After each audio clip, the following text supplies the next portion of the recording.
పాపకరమైన ఊబి నుండి నన్ను ప్రేమతో విడిపించినావు. పరము చేరే మార్గము చూపి నన్ను భక్తితో నడిపించినావు.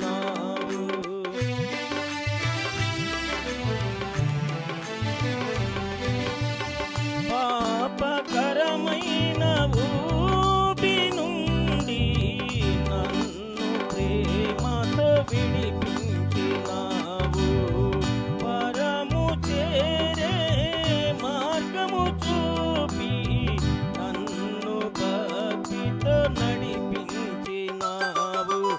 నీవే నాకు మార్గమైతివి, నీవే నాకు సత్యమైతివి, నీవే నాకు మార్గమైతివి, నీవే నాకు సత్యమైతివి.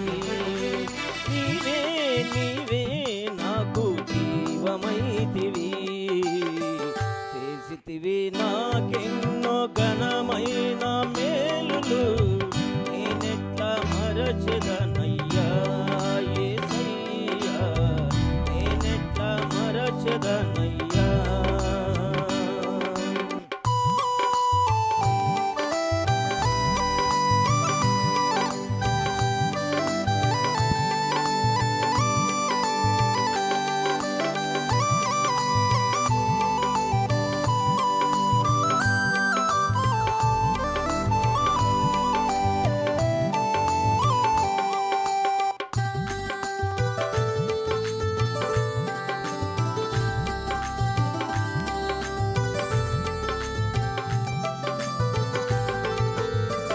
అడగక ముందే అన్నీ నాకై సిద్ధపరచి ఉంచినావు. మనసున ఉన్న కోరిక తీర్చి మదిలో నెమ్మది కలిగించినావు.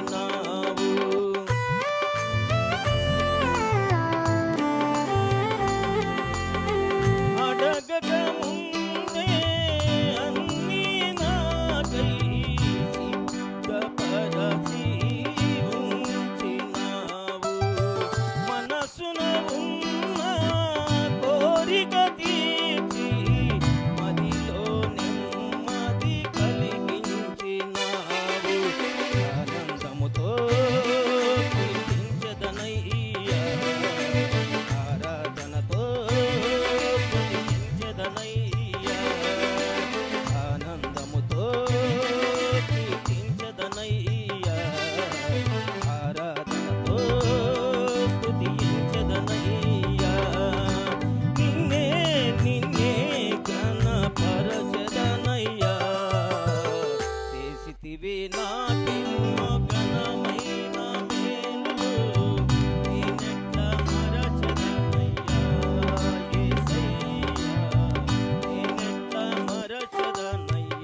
చేసితివి నాకెన్నో ఘనమైన మేలులు, నేనెట్లా మరచెదనయ్యా యేసయ్యా, నేనెట్లా మరచెదనయ్యా. కాచితివి నన్నింత కాలము నీ కృపతో, నీకేమి చెల్లింతును నా ప్రభువా, నీకేమి చెల్లింతును.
పాత్రుడనయ్యున్న నాకై మరణించితివ సిలువలో.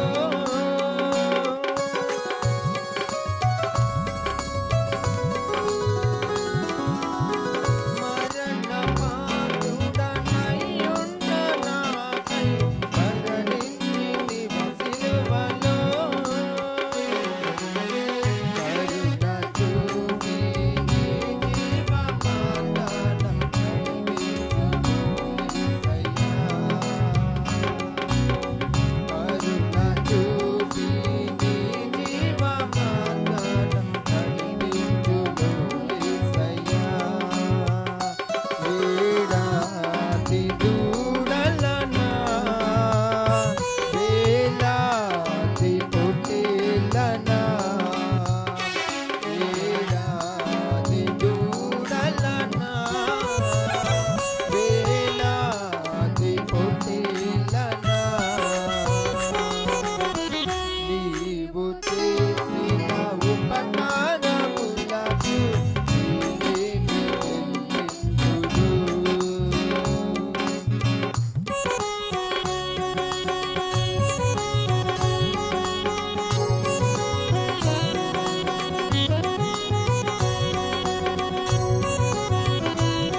అబ్రహాము దేవా, ఇస్సాకు దేవా, యాకోబు దేవా, యేసయ్య. దయచేసి అందరికీ వచ్చిన పాటలు ఇవి. అందరం కలిసి ప్రభుని మహింపడదామండి. ఏ ఒక్కరం ఊరుకొని కూర్చుండక అందరం కలిసి ప్రభుని మహింపడదాం. దయచేసి అందరం లేచి నిలబడి ప్రభుని మహింపడదాం. హలో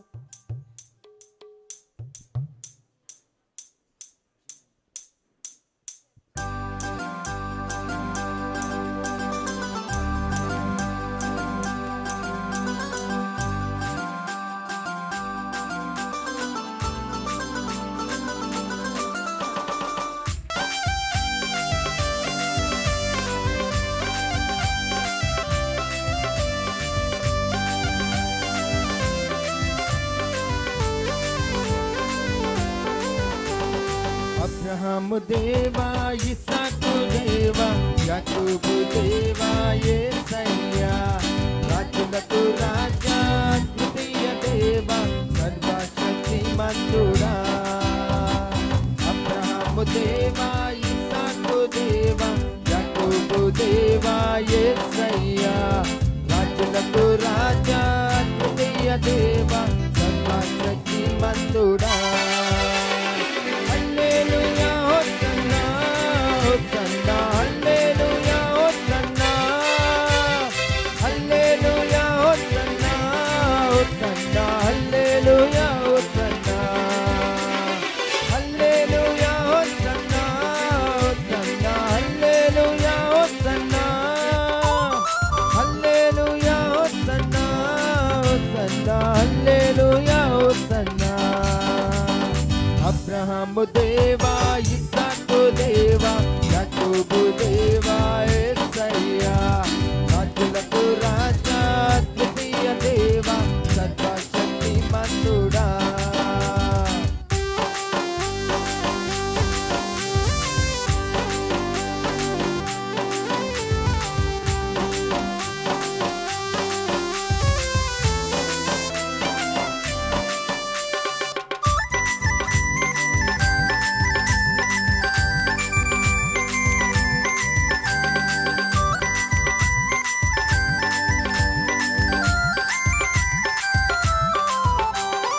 అబ్రహాముతో నిత్య నిబంధన చేసి అన్నింటిని సమకూర్చావు. అబ్రహాముతో నిత్య నిబంధన చేసి అన్నింటిని సమకూర్చావు. నిన్న నేడు రేపు నిరంతరము నా సర్వం నీవే యేసు. నిన్న నేడు రేపు నిరంతరము నా సర్వం నీవే యేసు.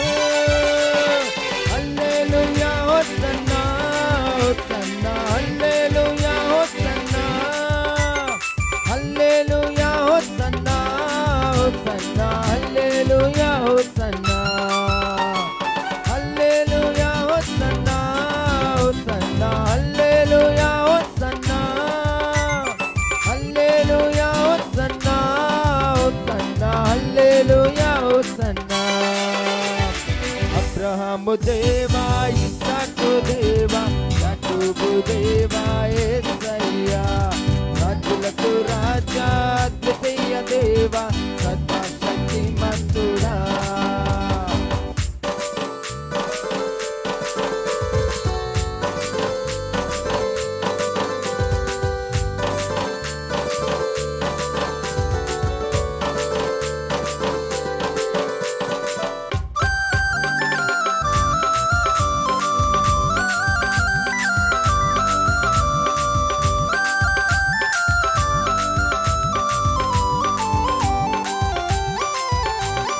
ఇస్సాకు విధేయుడై విత్తనములు వేయగా దూరం ఫలమిచ్చావు.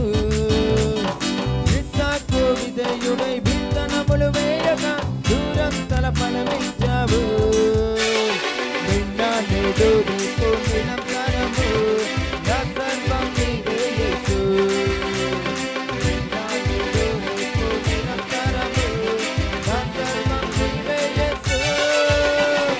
హల్లెలూయా హోసన్నా, హోసన్నా, హల్లెలూయా హోసన్నా, హల్లెలూయా హోసన్నా, హోసన్నా, హల్లెలూయా హోసన్నా, హల్లెలూయా హోసన్నా, హోసన్నా, హల్లెలూయా హోసన్నా, హల్లెలూయా హోసన్నా, హోసన్నా, హల్లెలూయా హోసన్నా. అబ్రహాము దేవా, ఇస్సాకు దేవా, యాకోబు దేవా, యేసయ్యా, రాజులకు రాజా, ద్వితీయ దేవా, సర్వశక్తిమంతుడా.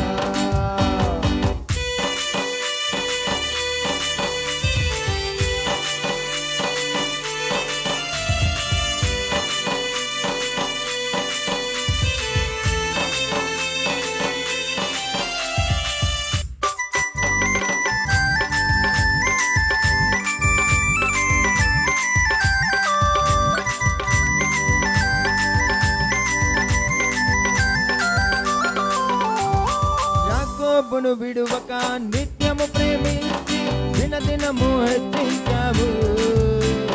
యాకోబును విడువక నిత్యము ప్రేమించి దినదినము హెచ్చించావు. నిన్న నేడు రేపు నిరంతరము నా సర్వం నీవే యేసు. నిన్న నేడు రేపు నిరంతరము నా సర్వం నీవే యేసు. హల్లెలూయా హోసన్నా హోసన్నా హల్లెలూయా హోసన్నా హల్లెలూయా హోసన్నా హోసన్నా హల్లెలూయా హోసన్నా హల్లెలూయా హోసన్నా హోసన్నా హల్లెలూయా హోసన్నా హల్లెలూయా హోసన్నా హోసన్నా హల్లెలూయా హోసన్నా. అబ్రహాము దేవా ఇస్సాకు దేవా యాకోబు దేవా యేసయ్యా రాజులకు రాజా అద్వితీయ దేవా సర్వశక్తిమంతుడా. అబ్రహాము దేవా ఇస్సాకు దేవా యాకోబు దేవా యేసయ్యా రాజులకు రాజా అద్వితీయ దేవా సర్వశక్తిమంతుడా.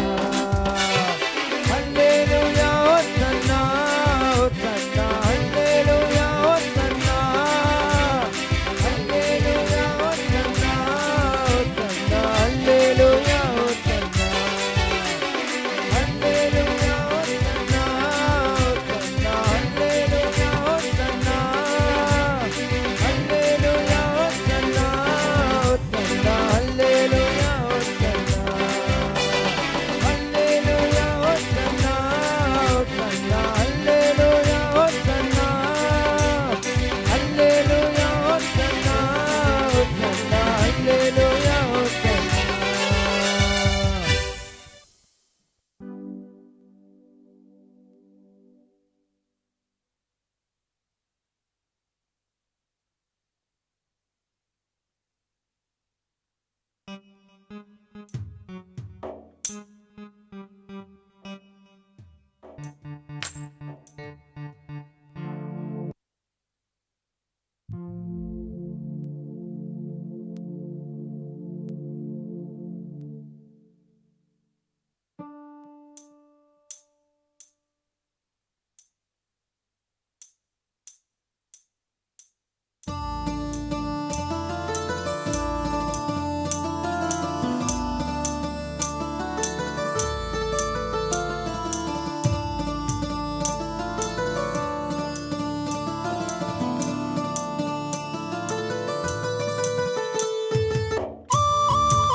అది అది ఆ రోజు యేసయ్య ముద్రత రోజు, ఏడేళ్ల శ్రమల రోజు, పాపులంతా ఏడ్చే రోజు. అది అది ఆ రోజు యేసయ్య ముద్రత రోజు, ఏడేళ్ల శ్రమల రోజు, పాపులంతా ఏడ్చే రోజు. అది అది ఆ రోజు.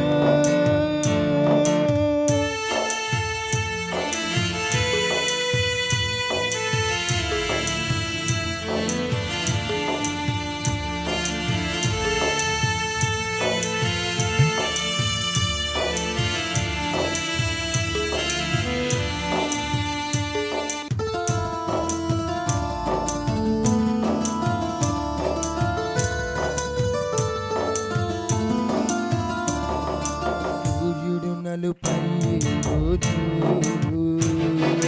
చంద్రుడు ఎరుపై రోజు,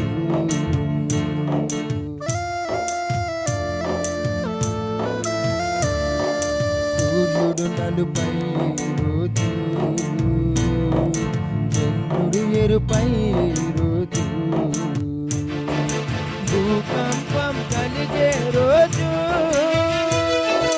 దిక్కులే కారతే రోజు, ఆ రోజు శ్రమ నుంచి తప్పించే నాదుడు లేడు. అది ఆ రోజు, యేసయ్య ఉగ్రత రోజు, ఏడేళ్ల శ్రమల రోజు, పాపులంతా ఏడ్చే రోజు. అది ఆ రోజు.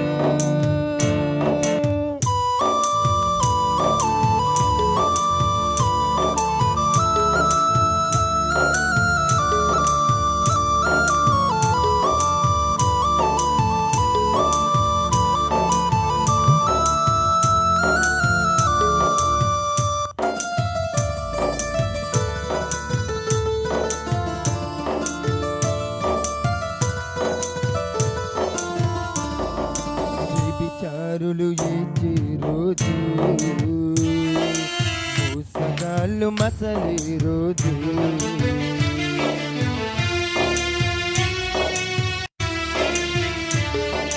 వ్యభిచారులు ఏడ్చే రోజు,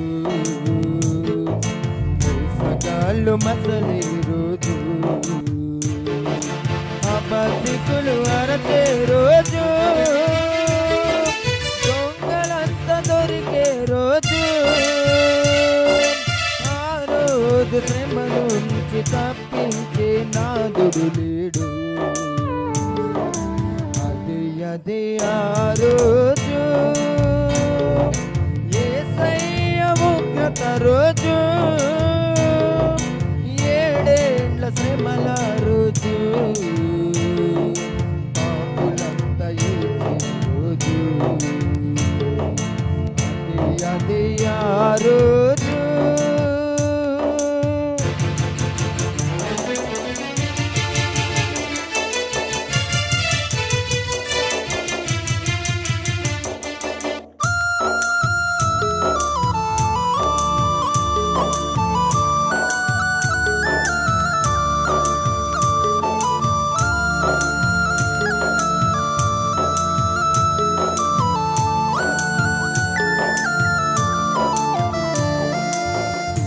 జాడ తల్లికి లేక,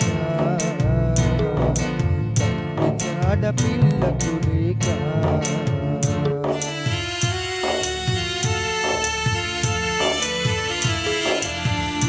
జాడ తల్లికి లేక, తండ్రి జాడ పిల్లకు లేక, చెట్టుకొక్కరై పుట్టకొక్కరై అనాథలై అరచే రోజు, ఆ రోజు శ్రమ నుంచి తప్పించే నాదుడు లేడు. అది ఆ రోజు.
ప్రార్థన చేసుకున్న అందరూ కళ్ళు మూసుకున్నట్లయితే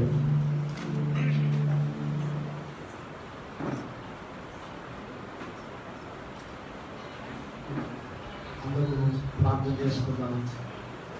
ప్రతి ఒక్కరూ వాక్యం కొరకు సిద్ధపడదాం. థ్యాంక్ యూ లార్డ్, మీరు మాకు ఇచ్చిన ఈ అద్భుతమైన శ్రేష్టమైన సమయాన్ని బట్టి మీకు వందనాలు చెల్లిస్తున్నాం. మీరు అక్కడ బహు సమీపముగా ఉంది. చివరి దినాల్లో, అంచె దినాల్లో మేము జీవిస్తూ ఉన్నాం. మమ్మల్ని మేము మీ వాక్యంతో సిద్ధపరచుకోకపోతే రేపు మీరు అక్కడలో మేము ఎత్తబడకుండా విడవబడతాం.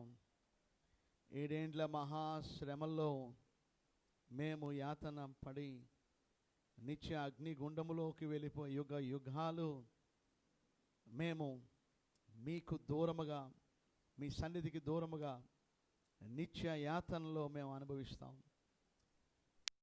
ఈరోజు మా జీవితంలో తండ్రి మీ వాక్యం ద్వారా మమ్మల్ని సరిచేయండి. మీ వాక్యం ద్వారా మా జీవితాన్ని బ్రతుకులు మార్చమని యేసు నామములో వేడుకుంటున్నాము తండ్రి. అందరూ దయచేసి నన్ను ఇది వాల్యూమ్ కొంచెం మానిటర్స్ పెంచండి.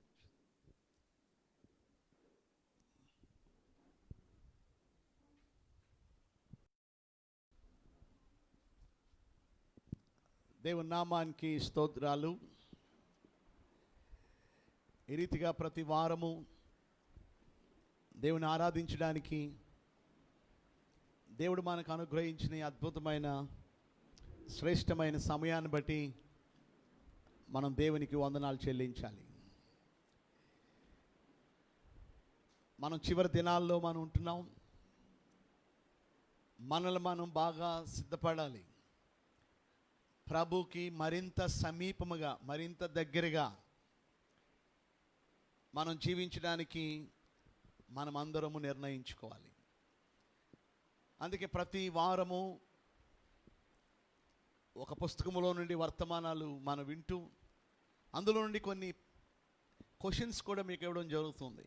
మీలో చాలామంది చక్కగా రాసి వాట్సాప్ చేస్తున్నారు. ఎవరెవరు బాగా రాశారు, కరెక్ట్గా రాశారు, వాక్యం అయిన తర్వాత అమ్మగారు మీకు తెలియపరుస్తారు. అందులో నుంచి టోకెన్ కూడా తీస్తారు. కానీ చాలామంది రాయట్లేదు. అంటే దాని అర్థం ఏంటి అంటే, మా ప్రైజ్ వద్దండి మాకు. మిమ్మల్ని ప్రైజ్ కోసం ఎవరు రాయమన్నారు? ప్రైజ్ అనేది సెకండరీ. దేవుని వాక్యాన్ని ప్రేమించే వాళ్ళు చదువుతారు. దేవుని వాక్యాన్ని ప్రేమించేవారు చక్కగా జవాబులు రాసి పంపిస్తారు. రెండోది, విధేయులు రాస్తారు.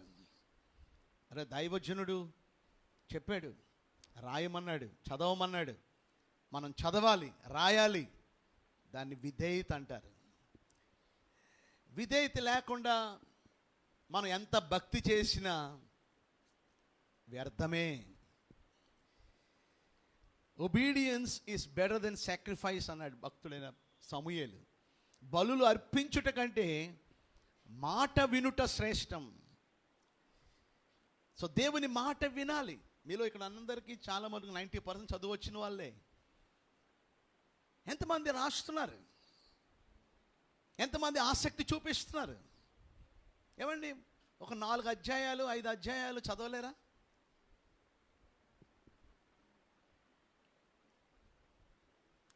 ఒకవేళ ఫోన్ లేకపోయినా కనీసం మీరు ఫోటో తీసినా, అలా కుదరకపోతే ఫోన్ చేసైనా మీరు మీ క్వశ్చన్స్ని తెలియపరచండి.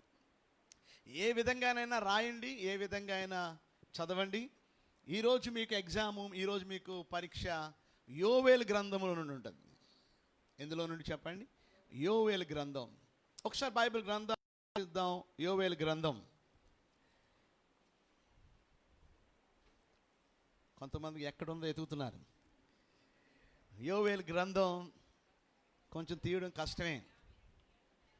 752 పేజ్ నెంబరు యోవేలు గ్రంథం. మొదటి 4 వచనాలు చదువుతున్నాను. బహు జాగ్రత్తగా మీరు ఆలకించాలని మనం చేస్తున్నాను. యోవేలు గ్రంథం మొదటి అధ్యాయం. పెతుయేలు కుమారుడైన యోవేలునకు ప్రత్యక్షమైన యెహోవా వాక్కు, పెద్దలారా ఆలకించుడి, దేశపు కాపురస్తులారా మీరందరూ చెవియొగ్గి వినుడి. ఇలాంటి సంగతి మీ దినముల్లో కానీ మీ పితరుల దినముల్లో కానీ జరిగినదా? ఈ సంగతి మీ బిడ్డలకు తెలియజేయుడి. వారు తమ బిడ్డలకును ఆ బిడ్డలు రాబోవు తరము వారికి తెలియజేయుదురు. గొంగల పురుగులు విడిచిన దానిని మిడతలు తినివేసి ఉన్నవి, మిడతలు విడిచిన దానిని పసర పురుగులు తినివేసి ఉన్నవి, పసర పురుగులు విడిచిన దానిని చీడ పురుగులు తినివేసి ఉన్నవి. మత్తులారా మేలుకొని కన్నీరు విడువుడి, ద్రాక్షారసం పానము చేయువారులారా రోదనము చేయుడి. క్రొత్త ద్రాక్షారసం మీ నోటికి రాకుండా నాశనమాయను. 7వ వచనంలో, అవి నా ద్రాక్ష చెట్లను పాడు చేసి ఉన్నవి, నా అంజూరపు చెట్లను తుత్తనీలుగా కొరికి ఉన్నవి. బేరుడు ఒలిచి వాటిని పారవేయగా చెట్ల కొమ్మలు తెలిపోయెను. పెనిమిటిపోయిన యవ్వనురాలు గోనె బట్ట కట్టుకుని అంగలార్చినట్టు నువ్వు అంగలార్చుము. నైవేద్యమును పానార్పణమును యెహోవా మందిరంలోనికి రాకుండా నిలిచిపోయెను. యెహోవాకు పరిచర్య చేయు యాజకులు అంగలార్చున్నారు. పొలం పాడైపోయెను, భూమి అంగలార్చున్నది, ధాన్యం నశించెను. క్రొత్త ద్రాక్షారసం లేకపోయెను, తైల వృక్షములు వాడిపోయెను, భూమి మీద పైరు చెడిపోయెను. ఈ యోవేలు గ్రంథాన్ని అర్థం చేసుకోవడం కొంచెం కష్టమే. బైబిల్లో యోవేలు గ్రంథం 29వ పుస్తకం. బైబిల్లో 66 పుస్తకాలు ఉన్నాయి. అందులో 29వ పుస్తకం యోవేలు గ్రంథం. పాత నిబంధనలో కూడా 29వ పుస్తకమే. హోల్ బైబిల్లో కూడా మనం చూస్తే అది 29వ పుస్తకం. ఇందులో కేవలం 3 అధ్యాయాలే ఉన్నాయి, 73 వచనాలు ఉన్నాయి అంతే. కానీ ఇక్కడ ఉన్న వారిలో ఎంతమంది యోవేలు గ్రంథాన్ని మేము చదివేము అన్నవారు చేయెత్తారు ఒకసారి? కొంచెం బాగా ఎత్తండి చేతులు, నాకు కనపడేలా. చాలా తక్కువ మంది చేతులు ఎత్తున్నారు. ఓకే, ఎంతమందికి అర్థమైంది యోవేలు గ్రంథం? ఇది అర్థం చేసుకోవడం కొంచెం కష్టమే. ఇందులో 50 ఆజ్ఞలు ఉన్నాయి, 50 కమాండ్మెంట్స్ ఉన్నాయి, 10 వాగ్దానాలు ఉన్నాయి, 69 ప్రవచనాలు ఉన్నాయి. అందులో 10 ప్రవచనాలు నెరవేరాయి, ఇంకా నెరవేరవలసినవి 59 ఉన్నాయి. ఈ యోవేలు గ్రంథంలో ఉన్న విషయాలు బైబిల్లో మనకు ఎక్కడా కనపడదు. యోవేలు గ్రంథంలో తప్ప మనకు ఎక్కడా కనపడదు. కేవలం ఒక్కసారి మాత్రమే అపోస్తుల కార్యాల్లో 2వ అధ్యాయం 11 నుంచి 21 వరకు మనం చదివితే ఒకే ఒక్క సందర్భంలో యోవేలు గ్రంథం గురించి, ఆ వాక్యాల గురించి మనము అపోస్తుల కార్యాల్లో మనం చూస్తాం. సాధారణంగా చాలా గ్రంథాలు పాత నిబంధనలో ఉన్నవి మనం తరచుగా వేరే వేరే గ్రంథాల్లో కూడా మనం చూస్తూ ఉంటాం. కానీ ప్రత్యేకంగా యోవేలు గ్రంథంలో ఉన్న విషయాలు కేవలం ఒక దగ్గరే కనపడుతుంది. ఈ యోవేలు గ్రంథాన్ని మనము 3 భాగాలుగా విభజించాలి. అప్పుడే కానీ ఇందులో ఉన్న విషయాలు మనకు అర్థం కావు. నేను ఎక్కువగా వివరణ ఇవ్వలేకపోతున్నాను సమయం లేక. కానీ కొన్ని విషయాలు తెలుసుకోవడం చాలా ప్రాముఖ్యం. యోవేలు గ్రంథంలో 1వ అధ్యాయం నుండి 1వ వచనం నుండి 20వ వచనం వరకు, 1వ అధ్యాయం 1 నుండి 20వ వచనం వరకు అక్షరార్థంగా ఆ మిడతల గుంపు గురించి యోవేలు మాట్లాడుతున్నాడు. అంటే ప్రజెంట్లో అక్షరార్థంగా అక్కడ జరిగిన సందర్భాన్ని వివరిస్తూ ఉన్నాడు. అది చూస్తూ ఆయన రాస్తూ ఉన్నాడు. తర్వాత 2వ అధ్యాయం 1వ వచనం నుండి 2వ అధ్యాయం 17వ వచనం వరకు భవిష్యత్తులో మిడతల దండు వలె మరి అష్షూరీయులు లేక బబులోనీయులు వారు దండెత్తి ఇశ్రాయేలు మీదకి, యూదుల మీదకి రాబోతున్నారు. మిడతల దండులాగా సైన్యం వచ్చి వారిని బాధించబోతున్నారు అని ఆ మిడతల దండు యొక్క సాదృశ్యంతో ఆ గుంపుని అశ్షూరీయుల సైన్యంతో లేక బాబిలోనియన్ సైన్యంతో యూదుల మీదకి ఇశ్రాయేల్ మీదకి వచ్చే తీర్పు గురించి మాట్లాడుతున్నాడు 2వ అధ్యాయంలో. 2వ అధ్యాయం 18వ వచనం నుండి 3వ అధ్యాయము 21వ వచనం వరకు చివరి వరకు వెళ్తే రాబోయే దినాల్లో మరొక మిడతల దండు రాబోతుంది. అది 1000 ఏండ్ల పరిపాలనకి ముందు జరగబోయే విషయాలు. ఇంత పాట పాడారు కదా మన క్వైరు వారు, 7 ఏండ్ల మహాశ్రమ కాలాలు. ఆ శ్రమ కాలాల్లో జరిగే ఆ మిడతల దండు, 1000 ఏండ్ల పరిపాలన ముందు జరిగే విషయాలని కూడా యోవేలు ప్రవక్త వీటన్నిటినీ కూడా 3 అధ్యాయాల్లో వివరించాడంటే మరి మనం ఎంతగా స్టడీ చేస్తే ఆ వాక్యాన్ని మనం అర్థం చేసుకోవచ్చు. నేను ఆదివారం సాయంత్రం నుండి, నిన్న పోయిన వారం ఆదివారం సాయంత్రం నుండి ఈరోజు తెల్లవారుజాము 3:30 నుండి 5:30 వరకు వచ్చే వరకు కూడా చదివితే కానీ యోవేలు గ్రంథం పూర్తి కాలేదు. నాకు ఇంకా పూర్తి కాలేదు. ఇంకా 7 రోజులు పట్టింది ఈ 3 వచనాలు. ఇంకా నేను నేర్చుకుంది కేవలం ఒక చిన్న భాగం అంతే. కొంచెం సముద్రంలో నీటి బొట్టు లాంటి కన్నా తక్కువే. అంటే ఒక్కొక్క అధ్యాయాన్ని ఎన్నిసార్లు చదవాలో ఆలోచించండి. ఒక పుస్తకాన్ని ఎన్నిసార్లు చదవాలో ఆలోచించండి. ఒక భక్తుడు అంటున్నాడు, యోహాన్ రాసిన మొదటి పత్రిక నేను 30 రోజులు చదివాను అంటున్నాడు. ఈరోజు దేవుని వాక్యాన్ని చదవడం వేరు, ధ్యానించడం వేరు. ధ్యానించాలంటే కొంత సమయాన్ని దేవుని వాక్యం కొరకు మనం ఇవ్వాలి. దేవుని వాక్యాన్ని మనం ప్రేమించాలి. నామకార్థ క్రైస్తవులుగా, ఆచార క్రైస్తవులుగా 2 గంటలు ఏదో మందిరానికి ఆదివారం వచ్చేసి ఏదో హడావుడిగా ఆరాధన, ప్రార్థనలు, కానుకలు, అర్పణలు దేవుడికి ఇచ్చేసి ప్రార్థన చేయించేసుకుని వెళ్ళిపోయి ఆ 2 గంటలు దేవదూతల్లా బ్రతికేసి మిగతా వారం అంతా దయ్యాల్లా బ్రతికేయడం, ఇది క్రైస్తత్వం కానే కాదు. ఇది దేవుడికి నచ్చే భక్తి కానే కాదు. చేస్తే ఖచ్చితమైన భక్తి చేద్దాం, లేకపోతే విడిచిపెట్టేయడం మానించిది. ఎందుకు ఎలాగో విడవబడతాం. దేవుడు ఎప్పుడు కూడా రాజీ పడడు. మనమైనా బతిమాలుతామేమో కానీ దేవుడు ఎవరిని బతిమాలడు. గోధుమలు కానీ గురుగులు కానీ దేవుడు వేరు చేస్తాడు. కాంప్రమైజ్ లేదు, రాజీ లేదు. కనీసం అరగంట కూడా ప్రతిరోజు దేవుని వాక్యం చదవడానికి కానీ, మోకరించి కనీసం ఒక అరగంట ప్రార్థన చేయడానికి కానీ దేర్ ఇస్ నో టైం. ఈరోజు మనం అందరం కూడా దేవుని వాక్యాన్ని మనం ప్రేమించే వారిగా ఉండాలి. యోవేలు అనగా అర్థం యెహోవాయే దేవుడు అని అర్థం. బైబిల్లో మొదటి వచనాన్ని చదువుదాం. యోవేలు గ్రంథం 1వ అధ్యాయం 1వ వచనం బైబిల్ గ్రంథంలో నుండి. యోవేలు గ్రంథం. పెతూయేలు కుమారుడైన యోవేలుకు ప్రత్యక్షమైన యెహోవా వాక్కు. అసలు యోవేలు ఎవరు? ఎవరైనా చెప్తారా? ఎవరు యోవేలు? యోవేలు ఎవరు? యోవేలు గురించి చెప్పడానికి ఏమీ లేదు. యోవేలు ఎవరో మనకి సరిగ్గా మనకు తెలీదు.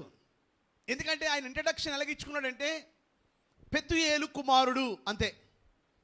పెతూయేలు కుమారుడైన యోవేలు 3 అధ్యాయాల్లో తన గురించి తాను రాసుకోవచ్చు. నేను పలానా ఊరికి చెందినవాడిని, నేను పలానా వృత్తి చేసేవాడిని, నేను పలానా తలాంతులు నాకు ఉన్నాయి, నేను పలానా అని తన గురించి తాను రాసుకోవచ్చు. ఇవన్నీ చిన్న ప్రవక్తలు అంటారు. చిన్న ప్రవక్తలు అంటే వారు ఏదో చిన్నోళ్ళని, పెద్ద ప్రవక్తలు అంటే వారు పెద్దోళ్ళని కాదు దాని అర్థం. వీళ్ళు చిన్న ప్రవక్తలని ఎందుకు అన్నారంటే వాళ్ళు రాసే గ్రంథాలన్నీ కూడా చిన్న అంటే కొన్ని అధ్యాయాలు ఉన్నాయి, 2-3 అధ్యాయాలు, 4-5 అధ్యాయాలు. ఒక జకరియా తప్ప మిగతావన్నీ కూడా చిన్న అధ్యాయాలే. అందువలన వారిని చిన్న ప్రవక్తలు అన్నారు. కానీ దేవుని దృష్టిలో పెద్ద ప్రవక్తలు, చిన్న ప్రవక్తలు అనే తారతమ్యం మాత్రం దేవునికి లేదు. యోవేలు గురించి మనకి ఏమీ తెలియదు, అసలు ఏం తెలియదు. మనకు తెలిసింది ఒకటే, పెతుయేలు కుమారుడు అదేని ఇచ్చాడు. ఎందుకు ఇచ్చాడు? ఆ మాట కూడా ఎందుకు రాశాడంటే, బైబిల్లో యోవేలు అని పేరు కలిగిన వాళ్ళు 14 మంది ఉన్నారు. ఎంతమంది ఉన్నారు? 14 మంది ఉన్నారు యోవేలు అని పేరు కలిగిన వాళ్ళు. మరి ఒకవేళ ఈయన పెతుయేలు కుమారుడు అనకపోతే ఆ 14 మందిలో ఈయన ఎవరో మనకు అర్థమయ్యేది కాదు. సో ఒక వివరణ ఇచ్చాడు ఏంటంటే, ఆ 14 మందిలో నేను ఒక్కడిని, కానీ నేను ఎవరినంటే మా తండ్రి పేరు పెతుయేలు, అంతే. మరి మిగతా అంతా కూడా ఏం చెప్పాడు ఆయన గ్రంథంలో? దేవుడు తనకు ప్రత్యక్షమైన వాక్కు, దేవుడు తనకు తెలియపరిచిన మాటలు, దేవుడు ఏమైతే చెప్పమన్నాడో అది చెప్పాడు. అంటే తన్ను తాను ఎక్కువగా ఘనంగా ఎంచుకోనక అయితే చెప్పాలనుకున్నాడో అది మాత్రమే చెప్పాడు. తన డబ్బా కొట్టుకోలే, తన సెల్ఫ్ డబ్బా SD కొట్టుకోలే. దేవుని మహిమపరిచాడు, దేవుని ఘనపరిచాడు, తను తాను తగ్గించుకున్నాడు. ఈరోజు యోవేలు ప్రవక్త నుండి మనం నేర్చుకోవాల్సిన మొదటి పాఠం ఏంటంటే, నీ ప్రవర్తన ద్వారా, నీ జీవితం ద్వారా నువ్వు దేవుణ్ణి ఘనపరుస్తున్నావా, లేక నిన్ను నువ్వు ఘనంగా ఎంచుకుంటున్నావా? నువ్వు దేవుణ్ణి మహిమపరుస్తున్నావా, నిన్ను నువ్వు మహిమపరుచుకుంటున్నావా? Are you glorifying God? మీరు దేవుణ్ణి ఘనపరుస్తున్నారా?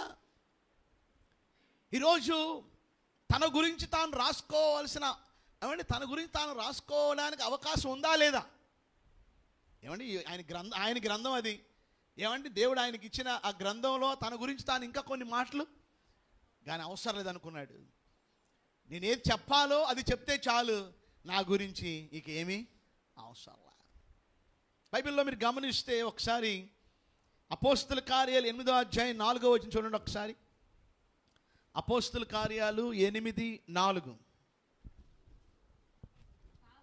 కాబట్టి చెదిరిపోయిన వారు సువార్త వాక్యము ప్రకటించిరి. చెదిరిపోయిన వారు సువార్త వాక్యమును ఏం చేశారట? ప్రకటించారు. అంటే సువార్త వాక్యం ప్రకటించిన వాళ్ళు ఎవరు? వారి పేర్లు ఎవరు చెప్తారో వాళ్ళకి 100 రూపాయలు బహుమానం. ఆ చెదిరిపోయిన వారి పేర్లు ఎవరు? ఆ చెదిరిపోయిన వారంట దేవుని గురించి ఏం చేశారట? సువార్తను ప్రకటించారంట. ఆ ప్రకటించిన వారి పేర్లు చెప్పండి.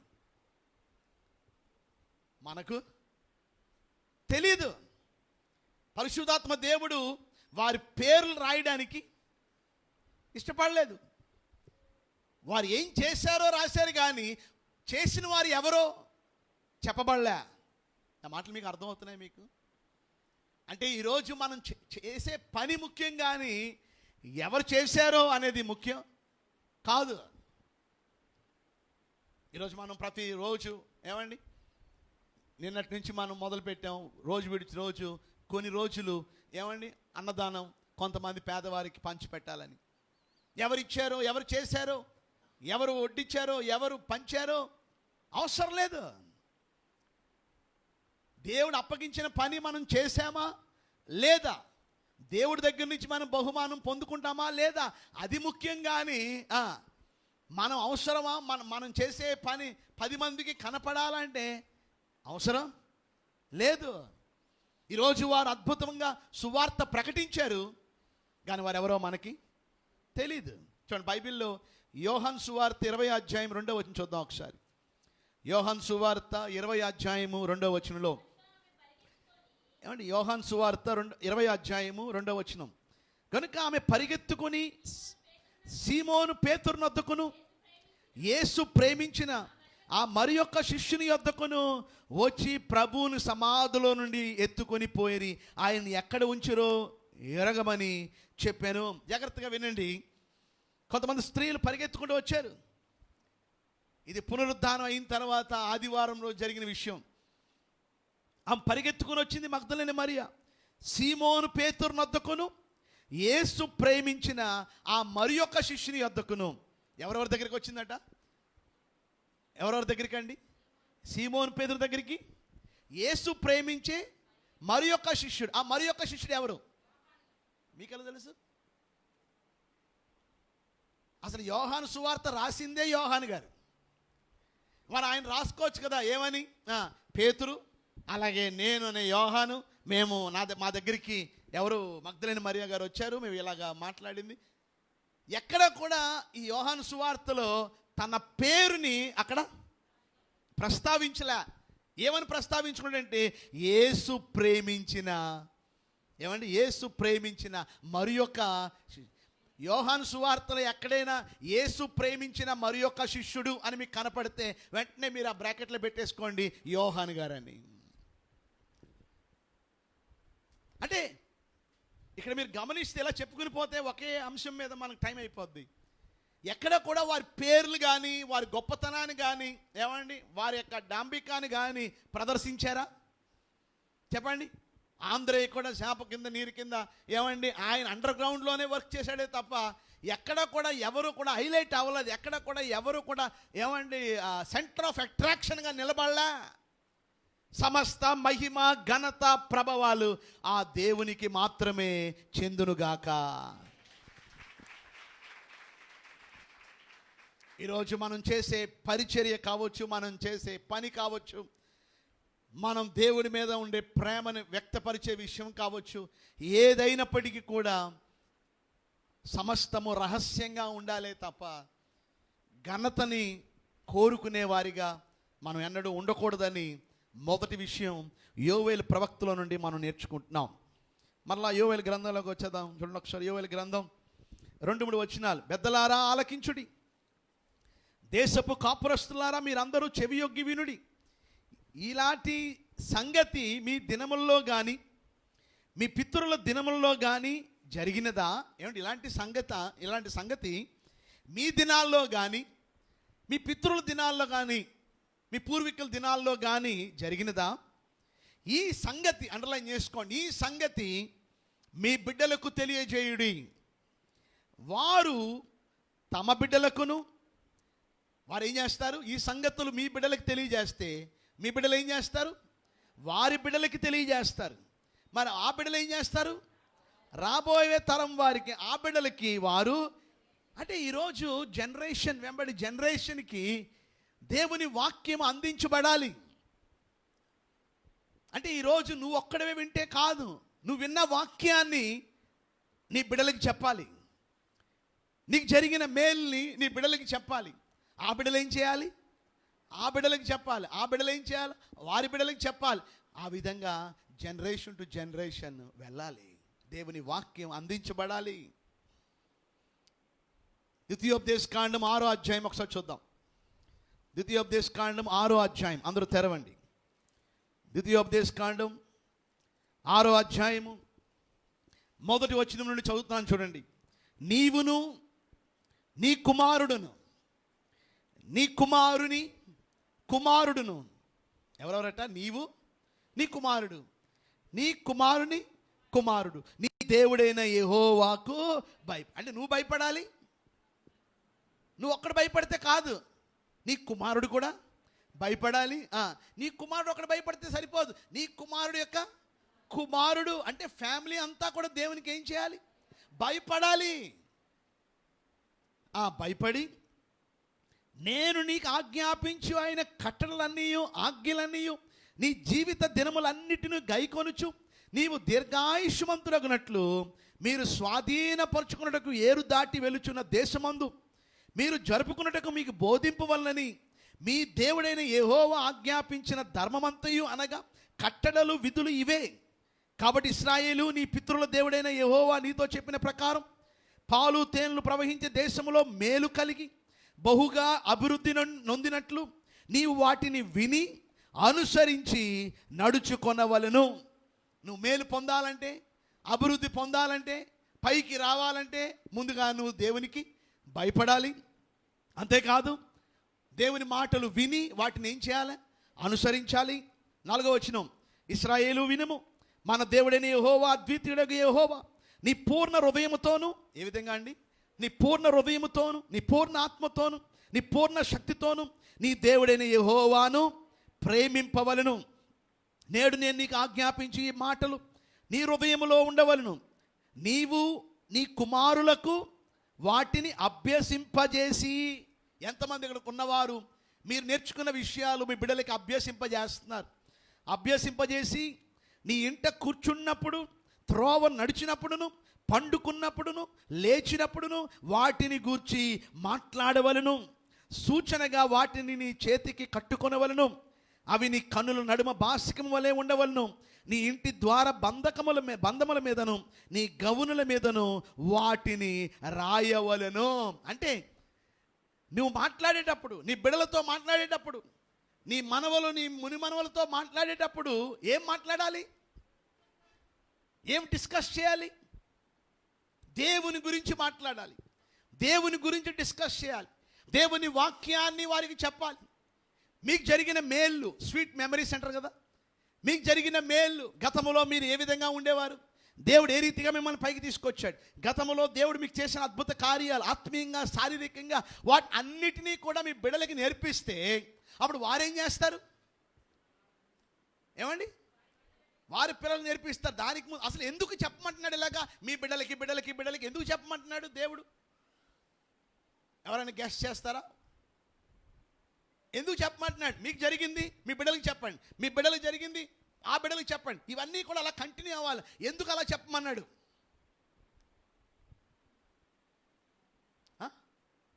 మీరు గుసగుసలాడితే నాకేం వినపడుద్ది? ఎందుకు చెప్పమన్నాడు దేవుడు?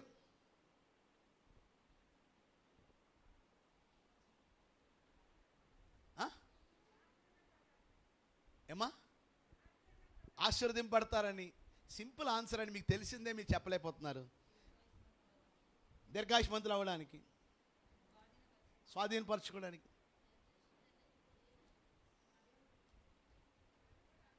జనరేషన్ తెలియడానికి. ఏం సింపుల్ ఆన్సర్ అండి. మీరు చాలా ఎక్కువగా వెళ్ళిపోతున్నారు. మీరు కొంచెం దగ్గరికి వచ్చారు. కీర్తన 145:4 చదవండి ఒకసారి.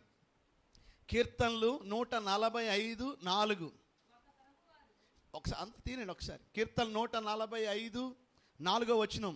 ఒక తరము వారు మరి యొక్క తరము వారి ఎదుట నీ క్రియలను కొనియాడుదురు, నీ పరాక్రమ క్రియలను తెలియజేయుదురు. అంటే దీని అర్థం ఏంటంటే, నీవు నీ బిడ్డలకి చెప్పడం బట్టి ఆ బిడ్డలు ఏం చేస్తారు?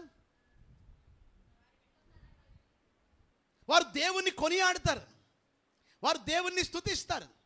ఏమండి? అంటే మన దేవుడు ఎంత గొప్ప దేవుడు, మన దేవుడు ఎంత సర్వశక్తుడు, ఏమండి, మన దేవుడు ఎంత ఔన్నత్యము కలిగిన వాడు, ఎంత మహాపరాక్రమశాలి అని వారు కూడా దేవుణ్ణి ఏం చేస్తారు చెప్పండి? స్తుతిస్తారు. అంటే నువ్వు ఒక్కడవే కాదు ఆరాధికుడిగా, నీ బిడ్డలు కూడా ఆరాధికులుగా మారిపోతారు, నీ మనవలు ఆరాధికులుగా మారిపోతారు, మీ కుటుంబం ఆరాధికులుగా మారిపోతే ఇంకా ఏంటండి వచ్చే ఆశీర్వాదం? ఇక వివరించలేనిది. నమ్మిన వారు గట్టిగా చాపట్లు కొట్టండి. మరి మీ బిడ్డలు ఆరాధికులుగా మారుతున్నారా? దేవుణ్ణి దూషించేవారిగా మారుతున్నారా? మీ బిడ్డలు దేవుని సన్నిధికి వచ్చి ఆయన్ని ఘనపరిచేవారిగా ఉంటున్నారా, లేకపోతే దేవునికి దూరం అయిపోతూ ఉన్నారా? ఈరోజు బిడ్డలు దేవునికి ఆరాధికులుగా మారకపోవడానికి కారణం, దేవుని బిడ్డలు దేవుని దగ్గరికి రాకపోవడానికి గల కారణం తల్లిదండ్రులే. ఎందుకంటే వాళ్ళు బిజీ అయిపోయి వాళ్ళ పనులు, వాళ్ళ వ్యవహారాలు, వాళ్ళ సమస్యల్లోనే మునిగి తేలిపోతున్నారు. కానీ కొంత టైము దేవుని బిడ్డలతో, అనగా వారి బిడ్డలతో కలిసి, దేవుడు వారికి ఇచ్చిన బిడ్డలతో కలిసి గడపడానికి సమయం లేదు. There is no time. ఏమైనా మాట్లాడితే బూచోడు కథలు, దయ్య కథలు, చందమామ రావే, జాబిల్లి తేవే, లేకపోతే ఒక రాజుగారు వెళ్ళారు 7 చేపలు తెచ్చారు, 7 చేపలు ఎండిపోయి. అవి అవసరమా మనకి? మనం మీకు చెప్పాం ఫ్యామిలీ గురించి వాక్యం చెప్పినప్పుడు, ఒకరోజు భర్త గారు తీసుకోండి యాక్షన్, ఒకరోజు భార్య తీసుకోండి, ఒక్కొక్క రోజు, అంటే తల్లి ఒకరోజు, తండ్రి ఒకరోజు ఇద్దరు కలిసి. ఈ మధ్య ఆ సెల్ ఫోన్కి ఇచ్చే టైము దేనికి ఇవ్వలేకపోతున్నారు చెప్పండి? దేవుని వాక్యానికి ఇవ్వలేకపోతున్నారు. చిన్న పిల్లల దగ్గర నుంచి అందరూ ఆ ఫోన్తో ఇలా ఇలా ఇలా ఇలా ఇలా ఇలా ఇలా ఇలా ఇలా ఇలా ఐ డోంట్ నో.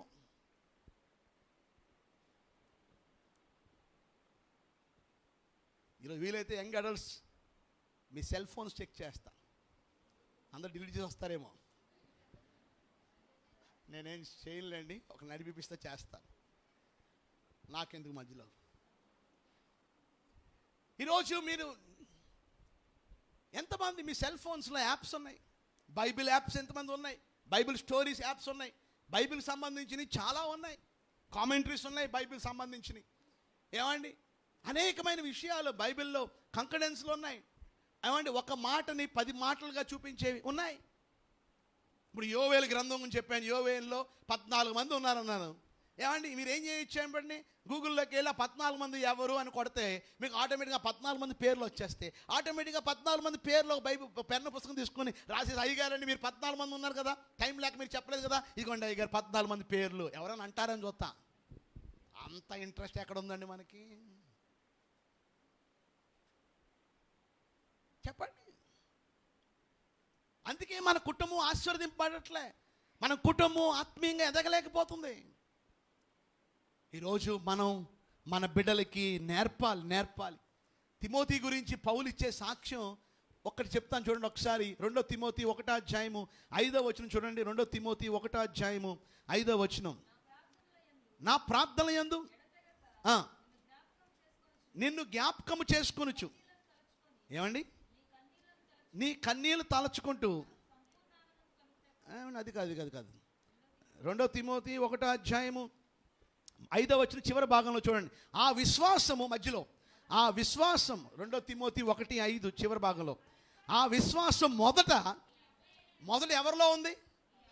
ఎవరిలో? నీ అవ్వ అయిన లోయలో, లోయ అంటే లోయ కాదు, లూయిస్, లోయ అన్నమాట, ఇంగ్లీష్లో లూయిస్ అన్నారు.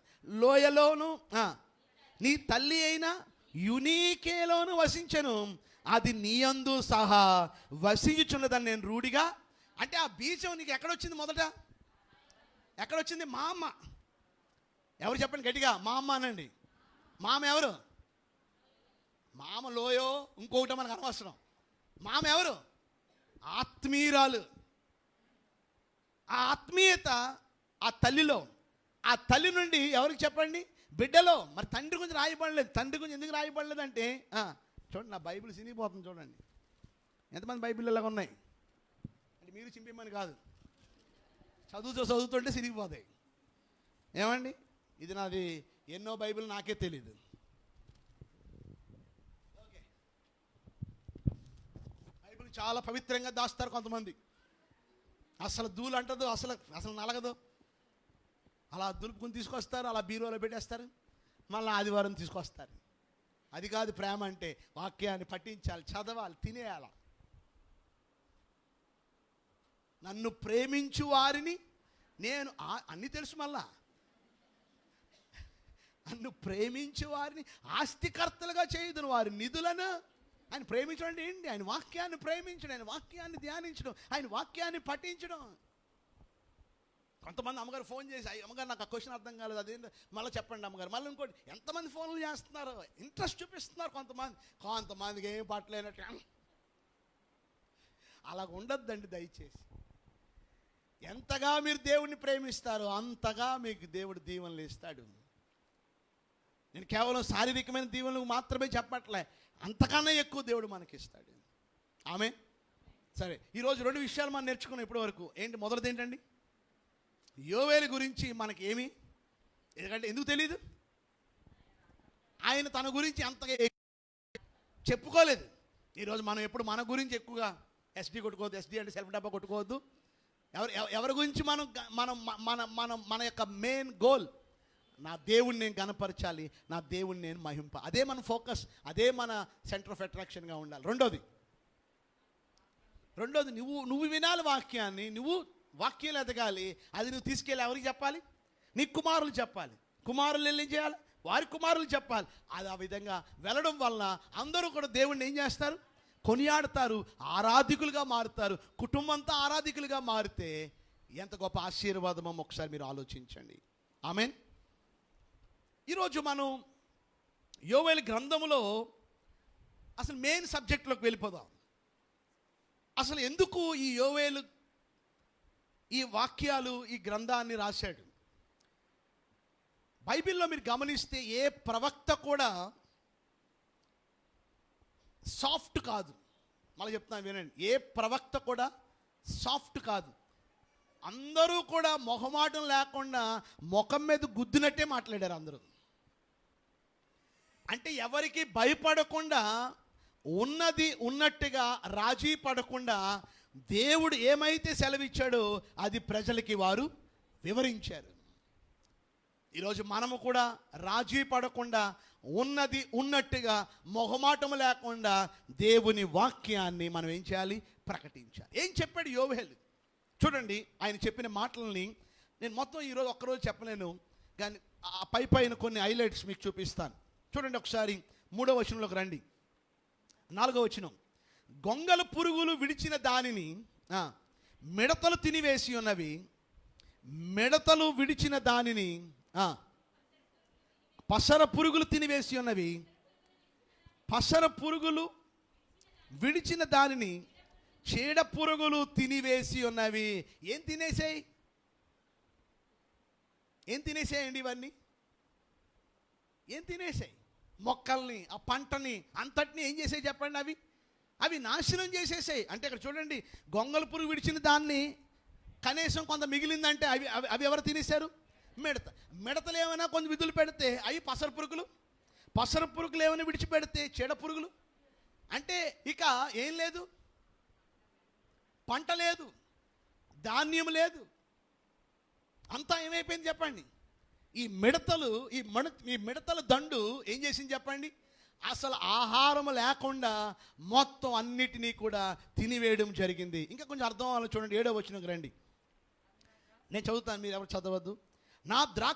అవి నా ద్రాక్ష చెట్లను ఏం చేశాయి? పాడు చేశాయి. ఇంకా నా అంజూరపు చెట్లు తుత్తనీయులుగా కొరికి ఉన్నవి. బెరడు ఒలిచి వాటిని పారవేయగా చెట్ల కొమ్మలు తెలిపోయెను. కనీసం చెట్లు ఉన్నాయంటే చెట్లు కూడా ఏమైపోయాయి చెప్పండి? అవి కూడా పాడైపోయాయి. 10వ వచనం, పొలం పాడైపోయాను, భూమి అంగలారుచున్నది, ధాన్యము నశించెను, క్రొత్త ద్రాక్షారసము లేకపోయిను, తైల వృక్షములు వాడిపోయాను, భూమి మీద పైరు చెడిపోయెను. ఈ మిడతల దండు ఎంత నాశనం చేసిందంటే కనీసము ఆహారం, భోజనం చేయడానికి కూడా ఆహారం లేకుండా పోయింది. పంట లేకపోతే ఏమవుద్ది? దేశం అంతా చెప్పండి, కరువు, నష్టం, అంతా కూడా కరువే. దేశమంతా కూడా కరువు. ఈ మిడతలు నిర్గమాకాండంలో మనం చూస్తే ఐగుప్తీయుల్ని ఏమండి దేవుడు ఆ 10 తెగులు రప్పించినప్పుడు అక్కడ ఐగుప్తీయుల్ని దేవుడు వారందరినీ నాశనం చేసినట్టుగా మనం చూస్తున్నాం. వారి యొక్క పొలాలన్నింటినీ పాడు చేసినట్టుగా మనం చూస్తున్నాం. కానీ ఇప్పుడు యూదుల మీదకి, ఇశ్రాయేలు మీదకి, దేవుని ప్రజల మీదకి ఏమొచ్చింది చెప్పండి? ఈ మిడతల దండు. ఆహారం లేదు, భోజనం లేదు. ఒక పక్కన అలా పెట్టండి. 12వ వచనం చూద్దాం. ద్రాక్ష చెట్లు చెడిపోయెను, అంజూరపు చెట్లు వాడిపోయెను, దానిమ్మ చెట్లను, ఈత చెట్లను, జల్దర చెట్లను, తోట చెట్లన్నీ వాడిపోయాయి. ఇవి ఎందుకు వాడిపోయాయండి? ఈ తోటలన్నీ ఎందుకు వాడిపోయి? ఎందుకు వాడిపోయి? ఇందాకేమో మిడతల వల్ల ఏమైపోయింది చెప్పండి? మొత్తం ఏమైపోయింది? తినేసి, కొరికేసి ధాన్యం లేకుండా చేసాయి. ఇప్పుడు ఏమయ్యాయి? ఈ ద్రాక్ష చెట్లు, అంజూరపు చెట్లు, దానిమ్మ చెట్లు, ఈత చెట్లు, జల్దర చెట్లు ఇవన్నీ ఏమైపోయాయంట? వాడిపోయి. అంటే ఓ పక్కన మిడతలు దండుతో మొత్తం పోయింది, దాంతోపాటు వర్షాలు లేవు. ఏమైపోయింది చెప్పండి? వర్షాలు కూడా ఆగిపోయి. ఈ పక్కనే మిడతల దండు ద్వారా మొత్తం పోయి, ఓ పక్కన చూస్తేనేమో వర్షాల వలన కూడా ఏమైపోయింది చెప్పండి? మొత్తం అంతా పాడైపోయింది. అక్కడ రాయబడి ఉంది దేవుని యొక్క వాక్యంలో 12 చివరి భాగంలో, నరులకు సంతోషం ఏమీ లేకపోయాను. నరులకి ఏం లేదు చెప్పండి? ఎందుకు లేదు? పంట సమృద్ధిగా పండితేనే కదండి ఏమండి సంతోషం ఉండేది. ఏమండి 3 పూట్ల శుభ్రంగా భోంచేస్తేనే కదండి సంతోషం ఉండేది. ఇప్పుడు ఆ సంతోషం కాస్త ఏమైపోయింది చెప్పండి, పోయింది. ఈ మిడతల దండు ఈ విధంగా ఈ పెద్ద ప్రళయంలాగా వచ్చి వారికి భోజనం లేకుండా, ఆహారం లేకుండా తినివేసినట్టుగా మనం చూస్తూ ఉన్నాం. ఇది మీకు ఎలా కనపడుతుంది చెప్పండి? మిడతలు అనేవి చాలా తక్కువగా ఉంటాయి, చిన్నగా ఉంటాయి. కానీ మిడతల దండు ఏం చేసింది చెప్పండి? అసలు ధాన్యం లేకుండానే, పంట లేకుండానే పాడు చేసింది. అవునా కాదా?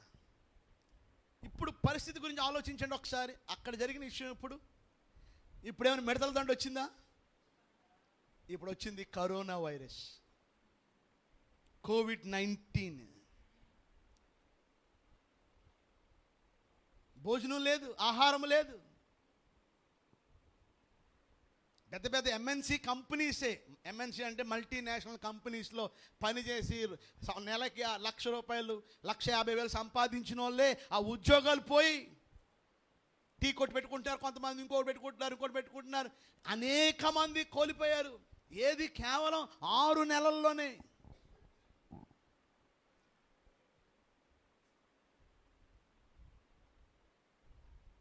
దేవుని మహాకృపను బట్టి ఫస్ట్లో 2-3 నెలలు ఎలా ఉందో ఒకసారి ఆలోచించండి. ఏది ఇప్పుడు కాదు, 2-3 నెలల ముందు లాక్డౌన్ అంతా అందరికీ భయం వేసి ఉంటుంది. ఇంకా ఒక 6 నెలలు ఉంటే, సంవత్సరం ఉంటే ఎలా ఉంటుందో ఒకసారి ఊహించుకోండి. ఒకసారి ఊహించుకోండి. ఈ మధ్య మళ్ళీ న్యూస్లు చెప్తున్నారు, మళ్ళీ WHO చెప్తున్నారు ఏమనంటే సెకండ్ వేవ్ మళ్ళీ బయలుదేరిపోతుందంట. మరి అది ఎన్ని నెలలు ఉంటుందో, ఎన్ని సంవత్సరాలు ఉంటుందో ఒక్కసారి ఊహించుకోండి. ఒకసారి దేవుడు ఎందుకో కృప చూపించి కొంతవరకు కొంత వెసులుబాటు మనకు దొరికింది ఇప్పుడు. కానీ అదే కానీ జరిగితే ఏమిటి మన పరిస్థితి ఆలోచించండి. ఈ ప్రళయాలు, ఈ విపత్తులు ఎందువల్ల? ఇది ఎక్కడి నుండి వచ్చింది? అక్కడ రాయబడి ఉంది దేవుని యొక్క వాక్యంలో, 1వ అధ్యాయం 15వ వచనంలో, ఆహా యెహోవా దినము వచ్చినే, అది ఎంత భయంకరమైన దినము, అది ప్రళయము వలనే సర్వశక్తుని యొద్ద నుండి వచ్చెను. అండర్లైన్ చేసుకోండి, అక్కడ అండర్లైన్ చేసుకోండి. అది సర్వశక్తుని యొద్ద నుండి వచ్చాను. ఎక్కడి నుండి వచ్చాను చెప్పాలి, కొంచెం గట్టి చెప్పండి. మీకు ఇంట్రెస్ట్ లేకపోతే వెళ్ళిపోవచ్చు. సర్వశక్తుని యొద్ద నుండి వచ్చాను. ఎక్కడి నుండి వచ్చాను? ఈ మిడతల దండు ఎక్కడి నుంచి వచ్చింది? ఎక్కడి నుంచి వచ్చింది చెప్పండి? దేవుని దగ్గర నుంచి వచ్చింది. మరి కోవిడ్-19 చెప్పండి. చాలామంది సైతాను, లూసిఫరు, అది ఒకటి. మీరు మొన్న వాక్యం కూడా విన్నారు, దేవుడు అనుమతి లేకుండా, దేవుడు పర్మిషన్ లేకుండా సైతాను గాడు ఏమీ చెయ్యలేడు. మరి కోవిడ్-19 ఇంత భయంకరంగా ఏమండి విజృంభించి, ఇది కనపడలేని వైరస్ అట. మిడతలైనా కనపడతాయి, ఇది అసలు కనపడదు. మరి ఎంతమంది, ఎన్ని లక్షల మంది చనిపోయారో మీకు తెలుసా ప్రపంచవ్యాప్తంగా? అందులో నువ్వు లేనందుకు నువ్వు దేవుడికి స్తోత్రాలు చెప్తున్నావా? వాళ్ళకన్నా ఆత్మీయుడువా నువ్వు? వాళ్ళకన్నా భక్తుడువా నువ్వు? వాళ్ళకన్నా ప్రార్థనాపరుడువా?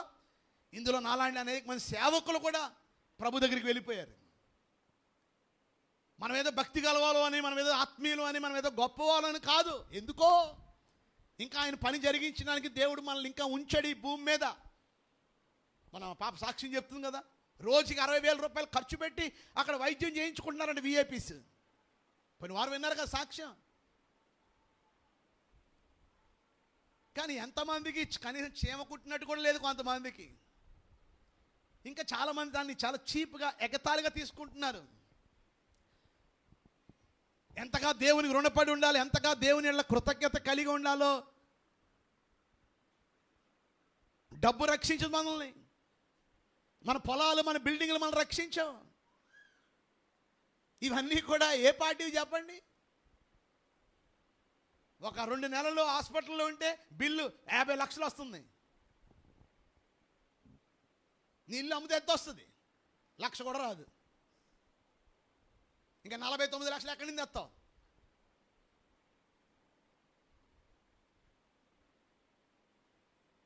దేవుడి సన్నిధికి ఒక పూట రావడానికి 10 నిమిషాలు వాక్యం చూసుకుంటూ ఉంటాం. 6 గంటల ఆరాధన అంటే 7 గంటలకు వస్తాం. ఒక పని అప్పచెప్తే 6 గంటల కంటే 5:30 రావాలంటే 7 గంటలకు వస్తాం. ఏమిటంటే పనులన్నీ. నేను ఎన్ని గంటలు లేసానో మీకు తెలుసా? నేను అలారం పెట్టుకుంది ఎన్ని గంటలు తెలుసా? గొప్ప చెప్పడానికి కాదు, మిమ్మల్ని ఎంకరేజ్ చేయడానికి అంతే. 2:30కి పెట్టుకున్న అలారం నేను లేచింది తెల్లవారుజాము 3:30కి.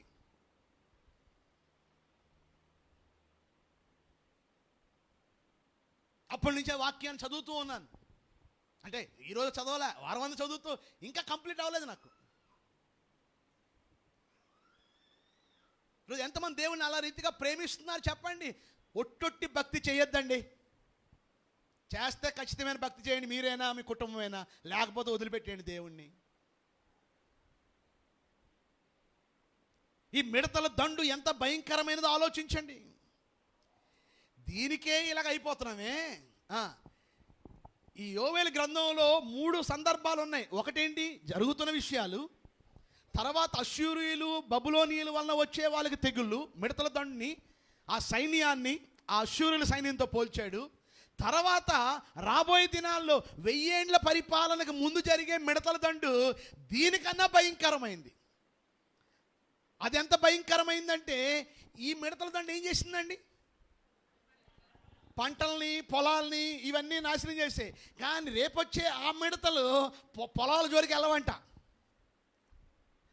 పంట జోలికి వెళ్దంట. మరి ఏం చేస్తాయి? అవి అటాక్ మనుషుల మీద,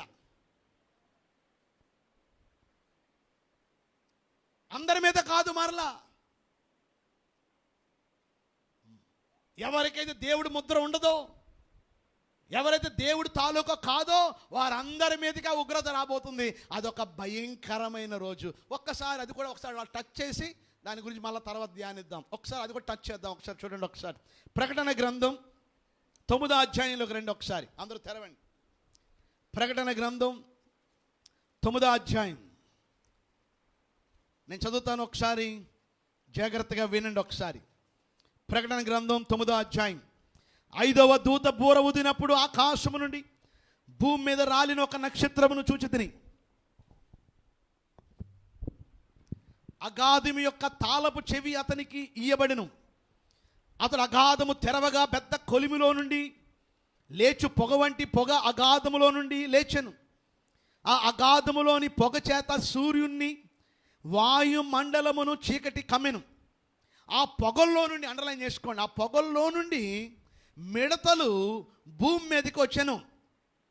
భూమిలో ఉండు తేలుకు బలమున్నట్టు వాటికి బలం ఇవ్వబడెను. తేలు చూసారు ఎప్పుడైనా? తేలు కుట్టింది ఎప్పుడైనా మీకు? ఆ తేలు వంటి బలం దేనికి ఇవ్వబడతాయంట? ఆ మిడతలకు ఇవ్వబడతాయంట.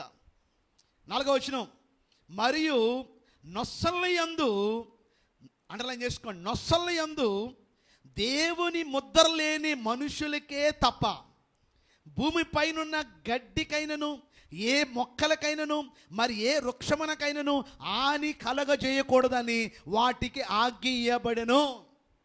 ఈ మిడతలు ఏ వృక్షాన్ని కానీ, ఏ చెట్లు కానీ, ఏ మొక్కలకు కానీ హాని, మరి ఎవరికి హాని?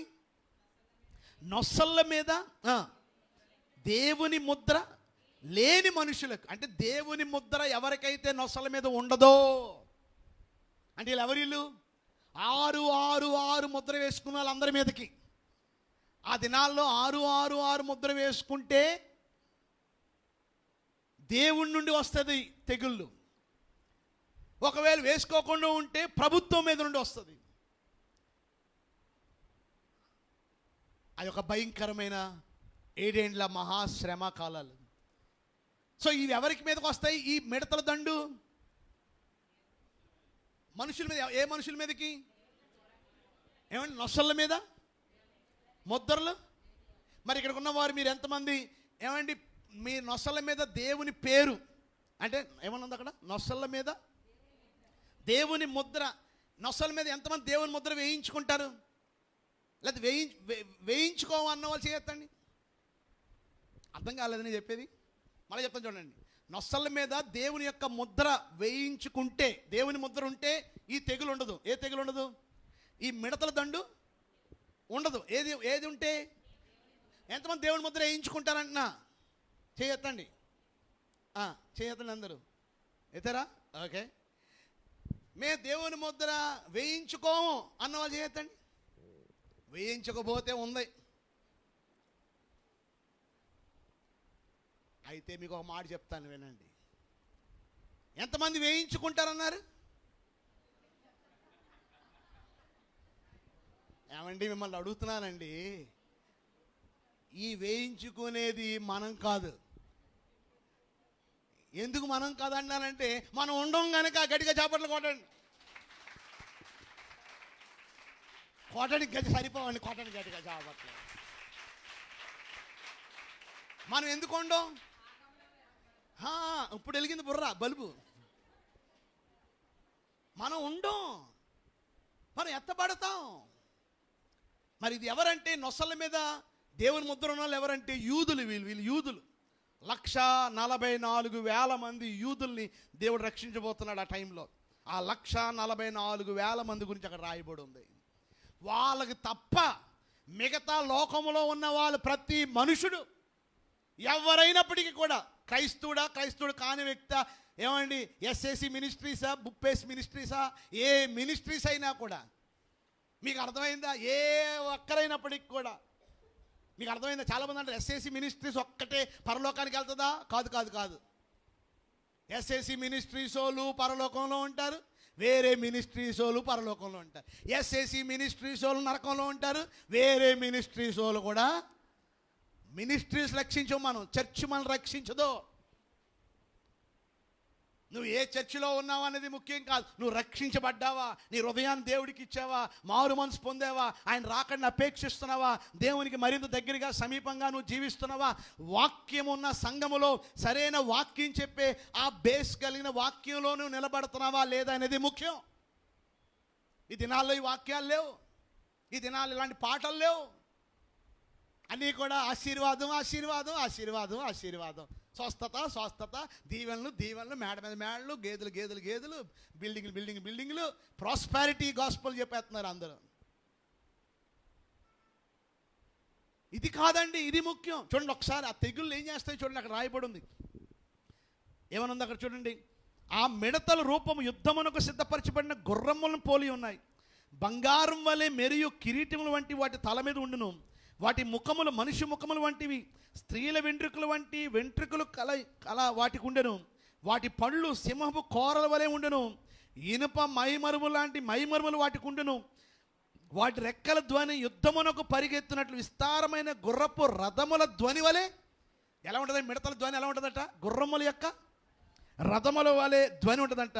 10వ వచనం చేసుకోండి. తేళ్ల తోకల వంటి తోకలు కొండ్లను వాటికి ఉండెను.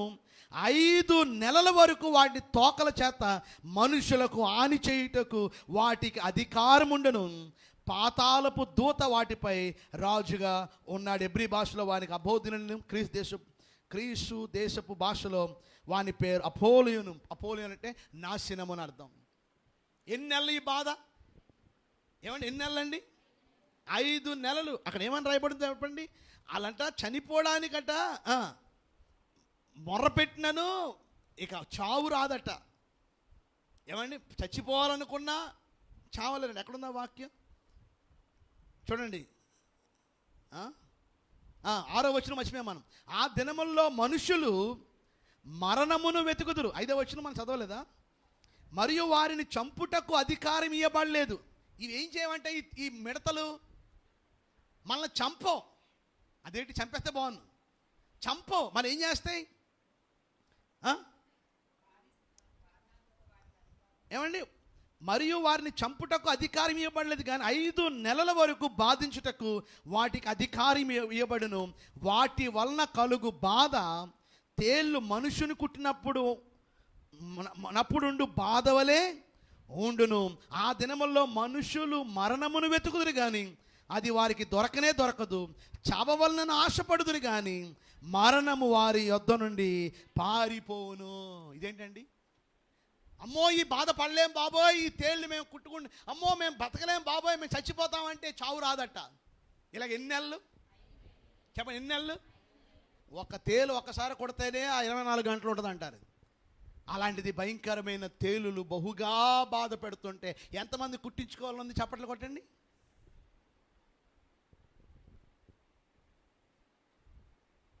ఎవరికి లేదా?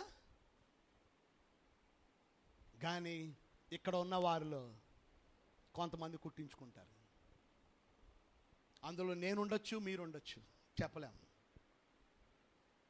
అందుకే పౌలు భక్తుడు అంటాడు, అందరికీ నేను చెప్పి నేనే నశించిపోతానేమో, నా శరీరాన్ని నాకు నేనే ఏం చేసుకుని చెప్పండి, కొట్టుకుంటున్నాను, నలగ కొట్టుకుంటున్నాను. ఐఎమ్ బీటింగ్ మై సెల్ఫ్ అంటాడు ఇంగ్లీష్లో. అది అందరిని రక్షించావు, కానీ నువ్వే రేపు నరకానికి వెళ్ళిపోతే, రేపు 7 ఏళ్ళ శ్రమకాలంలో నువ్వే మిగిలిపోతే. నా దగ్గర ఒక సినిమా ఉంది, థీఫ్ ఇన్ ద నైట్ అని, యేసు దొంగ వాళ్ళు వచ్చుచున్నాడని. అందులో ఒక ఆమె ఈ తెగుళ్ళు ఏమండి ప్రభుత్వం పెట్టే ఈ బాధలన్నీ భరించలేక ఇంకెలాగైనా సరే నేను ఈ బాధ భరించలేను, ఎలాగోలా తప్పించుకోవాలి 7 ఏళ్ళ శ్రమ కాలాల్లో అని ఆమె ఏం చేస్తుందంటే చర్చిలోకి వచ్చి కూర్చుంటుంది. వెళ్ళి చర్చ్ అనే తలుపులు వేసి ఉంటాయి, ఆ చర్చిలో అంత చీకటిగా ఉంటుంది. ఆమె వచ్చి చర్చిలోకి రాగానే పులిపీఠం మీద ఒక చీకటిగా ఉంటుంది, లైట్ వేయగానే అక్కడ ఒక సూట్ వేసుకుని పాస్టర్ గారు బైబిల్ చదువుకుంటూ ఉంటాడు. ఆ విశ్వాసి ఆశ్చర్యపోద్ది, పాస్టర్ గారు ఏంటి మీరు ఇక్కడ ఉన్నారు? అప్పుడు ఆయన చెప్తాడు, నేను ప్రభు రాకడ గురించి ప్రకటన గ్రంథంలో ఉన్న విషయాలు ఎన్నో వందల వర్తమానాలు చెప్పాను, నేను చెప్పడం వరకే కానీ నేను దాన్ని అనుసరించలేకపోయాను. నా మాటలు విని కొంత సంఘం ఎత్తబడింది, కానీ నేను విడవబడ్డాను. పాస్టర్ గారని, బిషప్ అని, రెవరెండ్ అని, దేవుడు మనకు అవన్నీ, దేవుడికి అది లేదు. దేవుడి దృష్టిలో అందరూ ఒకటే. రేపు పరలోకానికి వెళ్ళిందా బలా నమ్మకమైన పాస్టర్ గారు అన్నాడు దేవుడు, బలా నమ్మకమైన బిషప్ అన్నాడు దేవుడు, బలా నమ్మకమైన ఏమండి పరిచారకుడా అన్నాడు దేవుడు అన్నాడు, బలా నమ్మకమైన దాసుడా. నీకు అప్పచెప్పిన చిన్న దాంట్లో నువ్వు నమ్మకంగా ఉన్నావు అంతే. మన సంఘంలో 100 మంది ఉన్నారా 1,00,000 మంది ఉన్నారా అనేది ముఖ్యం కాదు, దేవుడి స్వారూప్యంలోకి మనం నడుస్తున్నామా లేదా అనేది ముఖ్యం. కొంతమంది అంటారు పెద్ద సంఘం అయితే అది పెద్ద చర్చ్ అంటారు, ఆ సంఘంలో 2 విశ్వాసులు ఉంటే అది చిన్న సంఘం అంటారు. అది మనుషులు క్యాలిక్యులేట్ చేసుకునేది. నోవా పెద్ద ప్రసంగికుడు అంటారా, యోనా పెద్ద ప్రసంగికుడు అంటారా? చెప్పండి, యోనా పెద్ద ప్రసంగికుడా, నోవా పెద్ద ప్రసంగికుడా?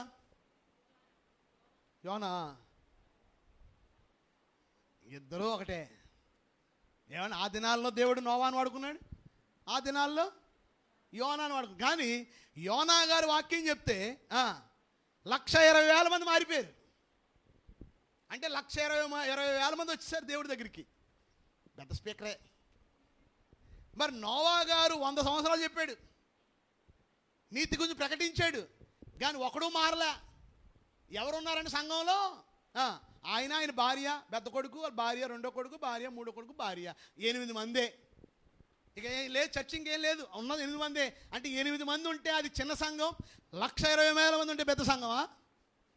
కొంతమంది అంటారు ఈ సంఘంలో ఏంటి ఎదుగుదల ఏం లేదు, ఉన్నది 10 మందే, ఈ 10 మంది ఉంటే ఇది పెద్ద చర్చా అంటారు. దేవుడికి లెక్క అవసరం లేదు. ఎప్పుడు లెక్కలు కౌంట్ చేయొద్దు. ఎప్పుడో సంఘంలో 1-2 ఉంటే అది చీప్ పాస్టర్, 1,00,000 మంది ఉంటే పెద్ద పాస్టర్. మీరేసే క్యాలిక్యులేషన్స్ అవి. దేవుడు అలా క్యాలిక్యులేషన్ ఇవ్వడు. 5 తలాంతులు ఇచ్చిన వాడికి అదే గిఫ్ట్, 2 తలాంతులు ఇచ్చిన వాడికి అదే గిఫ్ట్. బైబిల్ చదువుకోండి, రెండిట్లో ఎక్కడ కూడా తేడా లేదు.